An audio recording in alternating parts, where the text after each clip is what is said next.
The program asks three fundamental questions. Where am I? Where do I want to go? And how do I get there? And so in that program, we help the guys determine the answers to those questions in the 7 key areas of their life. And so in the book, what I do is I describe out that process for folks in various walks of life. And so if you don't know where you are financially, then let's figure out where you are and then where you want to go, and then draw a map on how to get there. Welcome back to the Prospecting Show. Today is June 9th, and we have Kyle Gillette. How are you? I'm doing well. Awesome. So before we kind of get into things, one of the things I want to recap here for people who are going to listen to this episode is you have a book called LifeMap, and I actually got a copy of that on Amazon recently and started reading it. So maybe you can give us kind of some background of, how you got to LifeMap, your past, your background, and everything leading up until when you wrote the book. Yeah, so in 2001, I remember sitting in one of those high-backed executive chairs in my apartment, and I was just getting ready to graduate from college. And my buddies and I had gone on a hike on this mountain, and we decided to take a, quote, shortcut. And the shortcut was, of course, covered in poison oak. And by the time we got into it, we finally realized that we were traipsing through poison oak, and I had shorts and a t-shirt on. So I'm sitting there at my desk after this had happened, and I'm covered in poison oak, literally from my ankles to my head. And I was a little bit lost and confused as it relates to what I was going to do after college. I was thinking about personal training. I was kind of open to pretty much anything, but I was itchy and irritated and frustrated with life. And it was just like this representation of where I was. So you fast forward a few weeks, and I trip to India, and one of the guys on that trip suggested that I talk to the president and the executive director of this men's mentoring program. And he said that I should interview for a position there. It was a position where you live in the house with these guys that their lives are a little bit off track, and they're struggling in their lives, and they're trying to get themselves in a better place. And so I said, yeah, that sounds interesting. And I went to this farmhouse in the middle of the county, and it was about 20 acres. The farmhouse is this beautiful white farmhouse. And as you walk up to it, you go up these cement steps. I go up to the front door, and I'm like, what am I doing here? What am I doing? And I walk in, and I'm greeted by 2 dudes, big smiles. They're happy to see me, and shake hands and then sit down on this couch. And the interview is maybe 30 minutes or so. And partway through the interview, I'm feeling just pulled into this couch like I belong there. It was that feeling, that intuitive feeling that you belong somewhere. And by the time the interview was over, they asked me if I wanted the job, which isn't a normal scenario, but I knew that I did. And so I accepted the job on the spot. And ultimately, what happened is this program is the heart of LifeMap, because the program asks 3 fundamental questions. Where am I? Where do I want to go? And how do I get there? And so in that program, we help the guys determine the answers to those questions in the 7 key areas of their life. And so in the book, what I do is I describe out that process for folks in various walks of life. And so if you don't know where you are financially, then let's figure out where you are and then where you want to go, and then draw a map on how to get there. And then same thing with your physical health, your education, so on and so forth. And so when I left that ministry, when I left that program, after 10 years of being there, I decided that it was time to share that tool, share that information with other people. So the book is the result of that time there, the stories of being there, my life experiences, and just the desire to share that wisdom with the people outside of the program. And do you think that, there's a lot of different books out there, right, of people's stories and kind of self-help books and working through different problems? What piece of this book do you think is the most important or the most valuable? Like, as you wrote it and, feedback you've gotten from other people, what piece do you think is like the most important lesson? I think it's because it's very practical. So throughout the book, at the end of every chapter, there's questions that make you think, to move you forward in whatever area that chapter's focused on. So it makes you really think about, well, how am I actually doing in my relationships? And then you answer a set of questions. You can write it down, or you can just think about them. And this automatically creates progress for the individual. Even if you only make progress in one area of life, that matters, and it moves people forward. Additionally, I have a workbook that makes it even more intense or more purposeful. And so you put those 2 together, and I mean, you're guaranteed progress. You're guaranteed to be able to answer those bigger questions, which is, where am I? Where do I want to go? And how do I get there? So I'm a very practical person. And so I try to write books, try to write content, create videos that are very practical that you can immediately apply and see results pretty quickly, and then big results over time. Yeah, and that is actually probably the biggest shortcoming of other books, right? There's a lot of books and courses and info products that talk about high level techniques, high level concepts, but they don't really talk about implementation of that into your life or your business or whatever it is you're applying it to. So I think that that's hugely beneficial for the people who don't really like know the story about you. What was the next step after LifeMap? Yeah, so my wife and I realized that we were far away from my parents and her parents, and that we didn't want our kids to be going to school in the city we were living in. Unfortunately, we were living in one of the greatest cities in the world, which is San Luis Obispo, California, which is gorgeous, amazing, but it just wasn't going to be great because my parents were 4 hours away and her parents were 19 hours away. And so we had to decide what to do. And eventually we decided to move up to Washington State. And when we made that move, I said in my heart, I said, if I'm going to be done with this program, if I'm going to be done helping these people in this way, I want to have an even deeper and bigger impact as I step into this new life chapter. And so from that became this little burning inside of me to use the content from LifeMap, to use the content from that process and be able to share it with business owners in a way that was applicable to them. Because it's not about, it's about the business aspect versus the life aspect. But honestly, we can't, come on, let's be honest, we can't get away from the business. We can't get away from the life aspect as we run our businesses. So that was kind of the catalyst for me. I wanted to have an even deeper impact. And whether you're a solopreneur or a small business owner, you have a lot of people's lives that you touch. And if you get your life in balance, if you get your business in a place where it's growing, then I get to be a part of that, and I get to change the world through the people that are changing the world. And that's kind of my mission in my life. And so, boom, that's the path that has gotten me to kind of where I am at this point. Yeah, and to have that introspection or kind of that reflection on what you've done in your life and what you're trying to do, that's actually a pretty high level skill, right? A lot of people don't actually take the time to step back, kind of look at what they're doing and reflect on why they're doing it. It's a very difficult skill to have. And I think the fact that you're able to do that is pretty useful. Where do you see other people, as they're looking into their lives and trying to figure out what they're going to do next? Where do you see most people getting caught or stuck? People everybody's heard this term before, but it's analysis paralysis.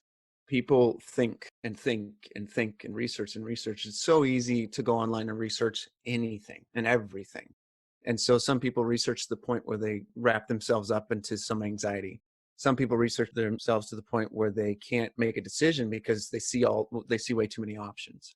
And so I think that if we can take these little steps and move forward in these little tiny steps, even as we do the research, that's where people get stuck. So I think that when you take the time to step back and reflect and look at your life from a very practical standpoint, it gives you the opportunity to not get into that analysis paralysis and actually make some forward progress, even if it's small, because it's still forward progress. It's still that momentum that helps you get moving. And do you think that that is just really, come up with an idea, execute, and then learn from it? Is that kind of the process that you'd recommend going through then so that people don't do all of that analysis component? Yeah, I think it's a concurrent thing. You can do them simultaneously where you're still doing the research, but don't let that analysis stop you from taking some actions. Some people don't do any analysis, and that's a problem in of itself too. I lean more in that direction. And so I need people to keep me accountable to do more analysis instead of just taking action. But there's a balance, right? There's this balance. And the better you know yourself and where you lean, the more you can find people to help keep you accountable and support you to push you in the other direction. So for me, I need people to keep me accountable to do a little bit more investigation before I just take action. And then there's the opposites. And when we do this, growth happens, period. It just does. It has to, because you're taking action. And even if you fail in that action, it's okay because you're learning from that and growing from that. And the failure is still experience that ultimately will be beneficial, no matter how big or small that failure is. Yeah, and I think the other part too is like how quickly can you recover from a Yeah. failure, right? It's one thing to have the failure, have multiple failures, whatever it is, but it's like how quickly can you recover from it in whatever aspect of your life that it's affecting, and then also how quickly can you learn and re-execute on some new level. And I think those are both really difficult things to do. But let's talk a little bit about the sage leadership, because I'm sure there's some pieces in there kind of with what we're talking about right now. Like, let's talk a little bit about what sage leadership is and kind of how you brought that together. Yeah. I mean, I think to tie into what we were talking about before, And to bring it to what you're asking me now, in 2016, I wrote that LifeMap book. And then I tried to run a life coaching business, and that failed. And then after that, I tried to run a personal training business, an online training business where I offered specific customized workouts to people that they would request of me. And that failed too. So though I failed in those windows, it opened the door for me to know exactly what I really want to do. And it taught me a ton of things. So I've experienced those big failures. I've experienced taking action and them not working out, but I'm still around. Things have still worked out for me. This business is going well. There's a lot of things that I gained from that. And I think that that's the fear part that we have to overcome. And so as I went through those failures, I realized that my target was wrong. I realized that what I really wanted to do was tie into businesses directly. I really wanted to help businesses and specifically the leaders of those businesses. And in order to do that, I wanted my own model. I wanted my own framework because then it would come from me and it could be very natural and it could be very heart-centered. And people would know they're getting something that's from me, that's out of my experience, but also very practical and researched. So this came at an interesting time because I had been pretty broken by the second failure of a small business. I've run four, and the first one succeeded, the two in the middle failed, and now this one's succeeding. So I have the failure sandwich going on here. And I knew I wanted to have some sort of a framework that would be easy for people to remember. And so I was working on it, coming up with weird acronyms because I love acronyms, they're memorable, trying to figure out what my values were, what I could speak to. And it took months, but I remember waking up in the middle of the night, it was 3 a.m. in the morning, and I got the word self-awareness. And I went, oh my gosh, that's it. So I hopped out of bed, grabbed a pen and paper, and spent 4 hours just writing out the beginnings of what SAGE is. And from there, it's kind of evolved into much more than what I wrote down initially. But that's kind of the heart of how it started.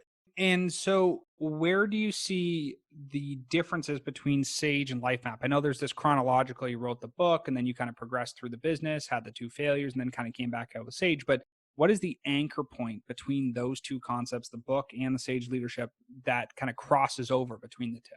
Yeah, 100%. It's those three primary questions. Where am I, in this case, primarily in business? Where do I want to go in my business and how am I going to get there? So my coaching shifted toward, let me help you figure out where you are in your business. And with that comes where you are as a person, of course. And then where do you want to go with your business? And what does it look like to get you there? Right. So Sage is kind of LifeMap 2.0 or LifeMap on steroids, because it's not only was LifeMap about answering key questions about where you are in life, but it didn't dive nearly as deeply into what are the behavioral mindsets that you have? What are your self-limiting beliefs, which is that self-awareness piece? What accountability do you have in your life so that you can actually pull this off? What's the support? Who in your life, if you want to be surrounded by eights, nines, and tens in your life, who's in your life right now that's going to elevate you to that level, and who can you surround yourself with, right? And then the growth mindset. Do you have a fixed or a growth mindset? Because LifeMap touched on questions related to key areas of life, but it didn't get into the thinking. It didn't get into the behaviors near as much as what I do with Sage. And then, of course, lastly is the empowerment piece, which is all about allowing yourself to step away and use situations and people and automation and tools to empower you and your business to next levels. So it really amplified the concepts behind LifeMap by answering those three questions, but did it in a way that's much more rooted in the person, because we talk about values and we talk about habits and those types of things. So I think that's why I like to call it LifeMap 2.0. Yeah, it's interesting to see a progression between different ideas, right? I think there's a lot of people who start off as entrepreneurs, they have an idea, that idea doesn't work, they transition that idea into something else and it continuously progresses. They might seem like they're two or three or four totally different ideas, but kind of what I hear from you is that the biggest thing is you're looking for impact, right? It's like, how can I diagnose the issue that people are having at hand? How can I figure out where they're going to go and then give them the steps to be able to get there, whether that's through LifeMap or the workbook or through Sage or any of that. But it seems like your vision is very much like, how can I get people to their goals? What is the piece of that work that you're doing that you find most exciting? Like what gets you going every day? For me, it's every single time I'm on a coaching call. I had one yesterday where this gentleman, he realized that he's starting this new program, he's starting this new process, and as he went to pursue it, in his mind, he was already letting himself off the hook. He was already giving himself permission to quit. And so we dove into that and discovered that this is a pattern, a consistent pattern for him, that he starts something and he has an attitude of going after it, and he does, but then he has the behavior of quitting. So that other half of the coin, or the other half of the process, he's had a pattern of stopping. And so helping him to see that was completely eye-opening for him. And now his approach to this new thing he's pursuing is going to be completely different, because now he knows that he can't quit because he's put it out there.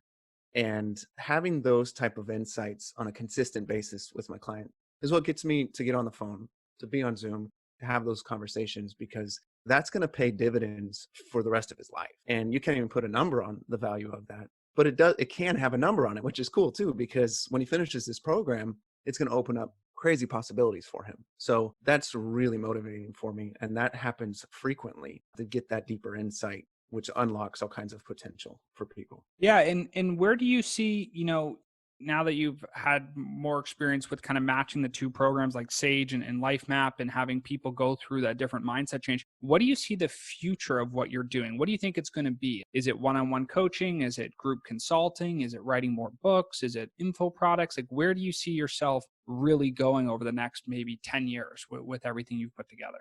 Yeah, I mean, I kind of have a plan mapped out in my mind for what that looks like, and some of it's written out. But my heart is the one-to-one working with people, and because there's something about having that guide, having that person at your side that supports you and keeps you accountable and calls you on your crap, right? That says, you know what, you said you're going to do this and you didn't, and done in a way that's with empathy and shows them that you care and move them forward. So there's that piece. But realistically, I can't do that forever, because there's only one version of me and there's only Sure. so much time in a day. So another piece of that is writing that book. So every time I interview someone on my podcast, I record it, of course, and then I transcribe what they've said. And then from what they've said, I'm adding some of the key gold mine pieces into my book. And the intention is to walk people through those 3 questions in my book, using the insights that these solopreneurs and business owners are sharing with me on the podcast, so that you can get the wisdom of hundreds of people that I've been talking to in a book, right? So that's a big piece of the equation. And then group coaching is another piece. But one of the other things that I've really enjoyed creating is I have a whole course on the Sage Mindset. So people walk through a 10-week course that takes them through these 10 different lessons that helps them to unlock that potential, to realize these things about themselves, to create that accountability, so on and so forth. So that's the scaling of a lot of those things. And it's also a different iterations of those things, because right now what I have isn't perfect and never will be. But as I work with more people and as it takes shape, as I get input from them, the product and the services are going to get better and better. So I really see this group coaching and this coursework tied into the book being the path that I'm on, because this is a passion. I mean, Sage is a big piece of my value. So it's a passion for me. So I'm never going to let it go. So let's shape it up so that's most beneficial for the most people. Yeah. And what would you say the biggest piece of advice you can give now that you've done the Sage and put it all together, and you've been, like you said, you had all these conversations with people through your podcast and probably through the book and coaching and some of the sales calls you've done and all these different pieces. What do you think the number one piece of unlocking that flat mindset or that fixed mindset? What is the piece of advice that you give to people? Say, like, listen, if you change this one thing, it's going to have more impact than anything else. Yeah, I think that the visual I want to give people is, if you think about your potential, if you think about what you have to offer as this locomotive, you have your skills, your talents, your gifts, and they are all on that locomotive. And what happens is people get to this place of low confidence, or they get to this place of, I don't believe I have enough experience to move forward in this. And it's that proverbial brick on the track, or that wall on the track that they need to get through. What happens is, if they can just kick that brick off, if they can take a little action, a lot of times that'll kick the single little brick off the track and the train can move. But that one brick will stop a whole train from moving if it's holding still. And if it's a wall, then it's about finding a guide to help you take apart that wall, take apart those things that are blocking you from taking action. And so the key piece is imperfect actions. because so many people get wrapped up in, I got to take the perfect action, do all the right research, and be 100% confident this is what I should do.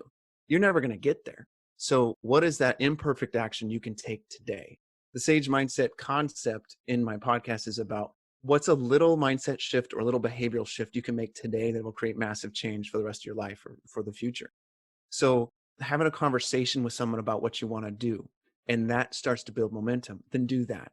If that's going for it and picking up that phone and calling that person, then do it. If that's putting that product out there, then do it, et cetera, et cetera. Whatever it is, take that imperfect action and get moving, because then your train will start to get momentum. And then when the next wall comes, you can bust right through it and it's not a big deal. And then you have all these resources and talents and gifts that are on your train that now you get to bring to other people. Because if you're just on the track, you can't bring it anywhere. And so that's how I see a big piece of what can be hugely beneficial for people to get going and make some progress and impact.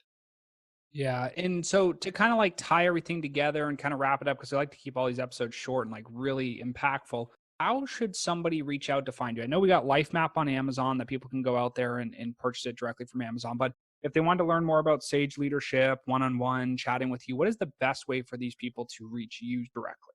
Yeah, go to gillettesolutions.com. And at the bottom, I have a little form you could fill out to connect with me. That's a great way to do it. I mean, there's a lot of different ways you can get to me, but that's one of them. And obviously, you can listen to my podcast, Sage Mindset Podcast. It's on all the different channels. But yeah, the conversation, the one-to-one conversation over Zoom, over the phone is wonderful. So gillettesolutions.com is your best bet to get a hold of me.